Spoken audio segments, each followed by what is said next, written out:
Hi guys, become genius YouTube channel पर आपका बहुत बहुत स्वागत है। और आज के इस वीडियो में हम बात करने वाले हैं ई कॉमर्स वेबसाइट टेम्पलेट के बारे में। अभी आप देख रहे हैं ये एक ई कॉमर्स वेबसाइट टेम्पलेट का डिज़ाइन है और ये किसी CMS पर नहीं बना हुआ है, डायरेक्ट PHP पर इसका कोड किया हुआ है। यहाँ पे ऊपर देखेंगे ये यहाँ पे मेनू बार आपको मिल जाता है, कार्ट का आइकन मिल जाता है। कार्ट के ऊपर क्लिक करूँगा तो कोई कार्ट में अगर कोई आइटम अभी नहीं है तो ये ब्लैंक शो करेगा। उसके बाद होम पेज पर आएंगे तो आप यहाँ पे ब्राउज बाय कैटेगरी भी कर सकते हो। जो भी प्रोडक्ट आपने ऐड किए हैं यहाँ पे उनकी कौन कौन सी कैटेगरी में आपने प्रोडक्ट को रखा हुआ है, यहाँ पे उन सभी कैटेगरी आपको स्लाइड होते हुए दिखाई देगी। अगर आपको इस स्लाइडर की नीड है तो आप इसको इनेबल डिसेबल बैकएंड के पैनल से, एडमिन पैनल से कर सकते हैं। इसी तरह से यहाँ पे ये बॉक्सेस भी आपको कैटेगरी के दिखाई देंगे, सेम ही हैं। यहाँ पे भी कैटेगरी है और यहाँ पर भी कैटेगरी ही है, लेकिन आपको कौन सा पसंद आ रहा है, ये बॉक्स वाला या फिर ये स्लाइडर, ये अपने हिसाब से आप एडमिन पैनल से इनेबल डिसेबल कर सकते हैं। अभी हाल फिलहाल में जो भी प्रोडक्ट आपने ऐड किए होंगे वो सब यहाँ पे आपको दिखाई देंगे।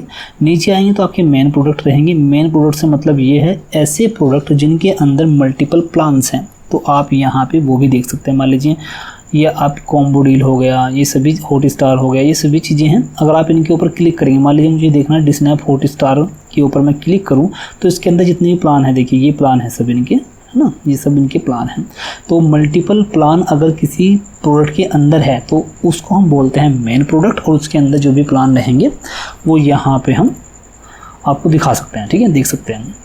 अब बाकी हम आगे बढ़ें तो यहाँ पे देखिए कैटेगरी वाइज भी आपको प्रोडक्ट मिल जाते हैं। कैटेगरी में कौन सी कैटेगरी में कौन सा प्रोडक्ट रखा हुआ है वो सब आप यहाँ पे देख सकते हैं। नीचे आएंगे तो आप यहाँ पे ट्रेंडिंग प्रोडक्ट देख पाएंगे। जो भी प्रोडक्ट ट्रेंडिंग में हो, मतलब जिनकी सेल सबसे ज़्यादा हो रही होगी, वो सब यहाँ पे आपको दिखाई देंगे। वी वॉल के ऊपर क्लिक करेंगे तो आपके जितने भी प्रोडक्ट आपने ऐड किए हुए हैं उनकी लिस्ट आपको यहाँ पे दिखाई देगी।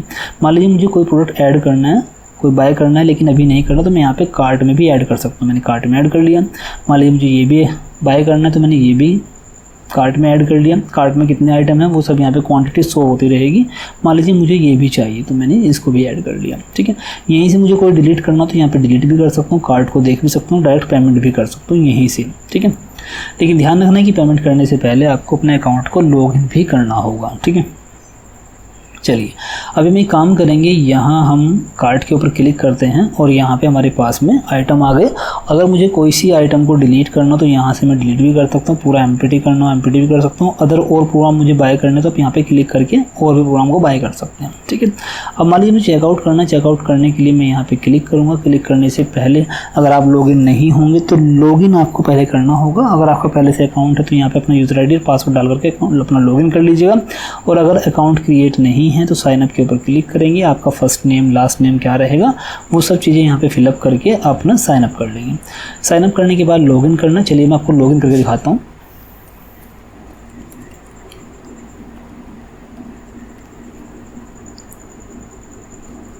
ये देखिए लॉगिन सक्सेसफुली हो गया है और यहाँ पे जितने भी आइटम हमारे कार्ट में थे वो सब मेरे पास में डाटाबेस में चले गए। ठीक है, अब मान लीजिए चेकआउट करना है। चेकआउट के ऊपर क्लिक करेंगे। अगर आप लॉगिन रहेंगे तो डायरेक्टली चेकआउट के पेज पे आ जाएंगे। और यहाँ पे ध्यान रखना है, अगर आपने पहले से अपने अकाउंट में अपना कोई एड्रेस ऐड किया हुआ है तो डायरेक्टली वो एड्रेस यहाँ पे फैच हो जाएगा। अगर आपने पहले से एड्रेस नहीं यहाँ पे अटैच किया हुआ तो यहाँ पे एक फॉर्म आएगा, उस फॉर्म को आपको फिलअप करना होगा, तभी आप आगे बढ़ पाएंगे। उसके बाद कंटिन्यू के ऊपर क्लिक करेंगे। क्लिक करने के बाद आप देखेंगे यहाँ पे पेमेंट का आपके पास में QR आ गया। यूज़र क्या करेगा, डायरेक्टली इसको स्कैन करके पेमेंट कर सकता है या फिर डाउनलोड करके QR को डाउनलोड भी करना चाहे तो QR को डाउनलोड भी कर सकता है। और अगर डायरेक्टली मोबाइल में उसने ओपन किया हुआ है तो पे के ऊपर क्लिक करते ही उसके मोबाइल में जितनी भी UPI रिलेटेड एप्लीकेशंस होंगी उनमें से किसी भी UPI ऐप से वो पेमेंट भी कर सकता है। ठीक है, तो ये तो हो गई हमारे फ्रंट एंड की बात, वेबसाइट की बात। अब बात कर लेते हैं इस वेबसाइट को कंट्रोल करने वाले पैनल के बारे में। तो एडमिन पैनल को मैं यहाँ पे लॉगिन कर लेता हूँ।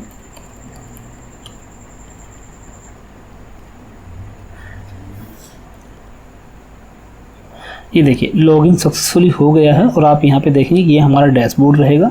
आपने कितना रेवेन्यू अब तक लिया है, कितने कस्टमर आपके पास में है, कितने प्रोडक्ट और कितने ऑर्डर आपको मिले हैं।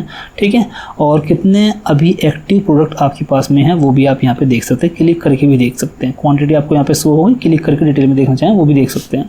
उसके बाद कितना आपने इनकम किया है, कितने ऑर्डर आपको मिले हैं, वो सब चीज़ें यहाँ पे दिख जाएंगी। और यहाँ पे आपके ट्रेंडिंग प्रोडक्ट जिन प्रोडक्ट से सबसे ज़्यादा सेल आपको मिली है वो यहाँ पे बाय डिफ़ॉल्ट ऑटोमेटिकली यहाँ पे आपको दिखाई देंगे। उसके बाद कितने सब्सक्रिप्शन हैं, कितने अभी एक्सपायर हो चुके हैं, क्योंकि देखिए यहाँ पे अभी हम बात कर रहे हैं OTT एप्लीकेशंस के बारे में। तो यहाँ पे हम प्लान देते हैं अपने यूज़र्स को, तो ऐसे कितने यूज़र्स हैं जिनके प्लान एक्सपायर हो चुके हैं वो सब यहाँ पे आप काउंट कर सकते हैं।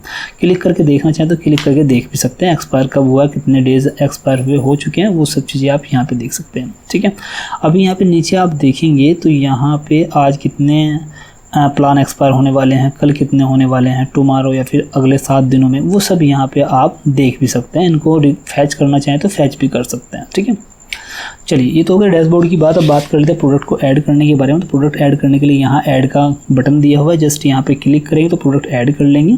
ऐड करने के लिए देखिए यहाँ पे सब डिटेल जो दी गई है इन सभी को फिलअप करना होता है और आपका जो प्रोडक्ट है वो आपके स्टोर पर ऐड हो जाता है।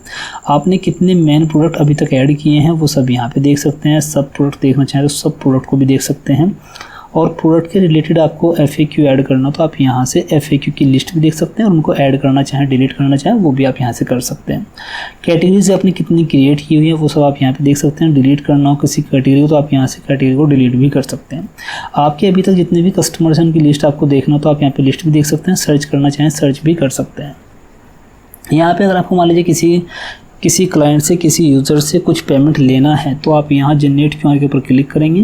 क्लिक करने के बाद आपको कितना अमाउंट किसी से लेना है वो अमाउंट यहाँ पे डालेंगे और यहाँ जनरेट कर लेंगे QR कोड को। डायरेक्ट ये जो लिंक आपका जनरेट हुआ है इस लिंक को आप अपने कस्टमर के साथ शेयर कर सकते हैं ताकि वो पेमेंट कर सके। जैसे इस लिंक को ओपन करेगा तो ये पेमेंट, ये QR कोड उसके सामने जाएगा। यहाँ से डाउनलोड भी कर सकता है QR कोड को और यहाँ से डायरेक्टली QR कोड को स्कैन करके पेमेंट भी कर सकता है। ठीक है, या फिर आप यहाँ पे के ऊपर जब वो क्लिक करेगा तो डायरेक्टली उसके मोबाइल में जितने भी UPI के रिलेटेड एप्लीकेशंस होंगी उनसे वो किसी भी UPI से पेमेंट कर सकता है। ठीक है, आगे बढ़ते हैं। ठीक है, अब यहाँ पे देखिए, यहाँ पे क्रिएट ऑर्डर, अगर मान लीजिए आपने किसी को कोई प्लान दिया है तो किस डेट में दिया है वो ऑटोमेटिकली डेट फैच कर लेगा। और उसके बाद यहाँ पे कस्टमर का नाम क्या रहेगा, प्रोडक्ट क्या रहेगा, किस प्रोडक्ट का आपने सब्सक्रिप्शन दिया है। मान लीजिए मैं यहाँ पे हॉटस्टार लिखता हूँ तो हॉटस्टार जितने भी हमारे पास में प्रोडक्ट रहेंगे वो यहाँ पे आ जाएंगे। कौन सा प्रोडक्ट आपने दिया है, कितने अमाउंट में दिया है वो सब यहाँ पे आपको डालना होगा। एक्सपायरी डेट क्या रहेगी वो यहाँ पे डालनी होगी ताकि आप ट्रैक कर सकें। ठीक है, क्योंकि यहाँ पे रिकॉर्ड ऐड नहीं करोगे तो ट्रैक कैसे करोगे। ठीक है, अब यहाँ पे UPI ID को मैनेज करना चाहें तो UPI ID को मैनेज भी कर सकते हैं। मल्टीपल UPI ID आप यहाँ पे ऐड करके रख सकते हैं, लेकिन जिस UPI ID पर आपको पेमेंट लेना है उसको डिफ़ॉल्ट भी यहाँ पे सेट कर सकते हैं। ठीक है, और उसके बाद आप आगे बढ़ेंगे तो आपने यूज़र्स अगर क्रिएट किए हुए हैं इस एडमिन पैनल को यूज़ करने के लिए, यहाँ पे कुछ भी आइटम ऐड करने के लिए या मॉडिफिकेशंस करने के लिए, तो यहाँ पे यूज़र भी आप मैनेज कर सकते हो। एडिट करना चाहो एडिट कर सकते हो किसी भी यूज़र को, और डिलीट करना चाहो तो डिलीट भी कर सकते हो। ठीक है, अब बात करते हैं वेबसाइट्स की। तो वेबसाइट्स के पेज भी यहाँ से आप मैनेज कर सकते हो। अबाउट अस का पेज, कॉन्टैक्ट अस का पेज, FAQ, इनको आपको मॉडिफाई करना तो आप यहाँ से मॉडिफाई भी कर सकते हो। इनको डिलीट करना तो डिलीट भी कर सकते हो। ठीक है, अभी देखिए जो हमारे पेज है वो एक्टिव हैं। अगर एक्टिव रहेंगे तो यहाँ पे आपको दिखाई देंगे। ठीक है, अदरवाइज़ दिखाई नहीं देंगे। देखिए यहाँ पे मैं होम पेज को ओपन कर लेता हूँ। देखिए यहाँ पे नीचे की तरफ आप देखेंगे privacy policy, about us, contact us, ये पेज आपको दिखाई दे रहे हैं। अगर आप यहाँ से उनको डिसेबल कर देंगे तो ये पेज आपको दिखाई नहीं देंगे। ठीक है, यहाँ पे वेबसाइट की सेटिंग भी है। वेबसाइट का नाम क्या रहेगा, वेबसाइट का जो मेन URL है वो क्या रहेगा। लोगो चेंज करना हो यहाँ पे लोगो भी चेंज कर सकते हैं। चूज़ फाइल के ऊपर क्लिक करेंगे, जो भी लोगो आपको लगाना है अपनी वेबसाइट के ऊपर उसको सिलेक्ट कर लेंगे। मोबाइल नंबर क्या शो होगा, ईमेल ID क्या रहेगी, बाकी यहाँ पे सभी चीज़ें ऐड कर सकते हैं। उसके बाद कमेंट आपको इनेबल करनी है, डिसेबल करनी है। देखिए जो भी ये इनेबल डिसेबल के बटन्स हैं तो ये सभी चीज़ें आपको ऑन ऑफ करने के लिए है। अगर आपको कमेंट सेक्शन नहीं चाहिए तो आप इसको ऑफ कर सकते हैं। इसी तरह सोशल मीडिया लिंक रहेंगे आपके। अगर आपको मान लीजिए सोशल मीडिया लिंक नहीं चाहिए तो आप इनको ब्लैंक रख सकते हैं, अदरवाइज इनमें सोशल मीडिया लिंक आप यहाँ पे रख सकते हैं। कलर सेटिंग भी यहाँ पे दी गई आपके एडमिन पैनल की, कलर सेटिंग भी आप यहाँ से कर सकते हो। ठीक है, उसके बाद वेबसाइट के पेजेस की बात करें, contact us, about us, privacy policy, refund policy, वो सब यहाँ से आप इनेबल डिसेबल कर सकते हैं। जो भी आप यहाँ पे पेज डिसेबल कर देंगे वो आपके होम पेज पर शो नहीं होगा। ठीक है, होम पेज की सेटिंग आप यहाँ पे कर सकते हो। लेटेस्ट प्रोडक्ट, ट्रेंडिंग प्रोडक्ट, ठीक है, वहाँ पे कैटेगरी बॉक्स जो मैंने आपको दिखाए थे उनको आप यहाँ से इनेबल डिसेबल भी कर सकते हैं। ठीक है। तो ये एक टेम्पलेट है जो CMS पर नहीं, डायरेक्ट PHP पर बनी है। कोर PHP के ऊपर इस प्रोग्राम को बनाया गया है। अगर आपको इस टेम्पलेट की नीड है अपने स्टोर के लिए तो आप हमें कॉन्टैक्ट कर सकते हैं। कॉन्टैक्ट नंबर आपको हमारा स्क्रीन पर शो हो रहा होगा। और ये टेम्पलेट आपको कैसी लगी हमें कमेंट सेक्शन में लिख करके जरूर बताइएगा। वीडियो पसंद आया तो प्लीज़ वीडियो को लाइक कर दीजिएगा और ऐसे ही इन्फॉर्मेटिव वीडियोज़ के लिए चैनल को सब्सक्राइब जरूर कर लीजिएगा।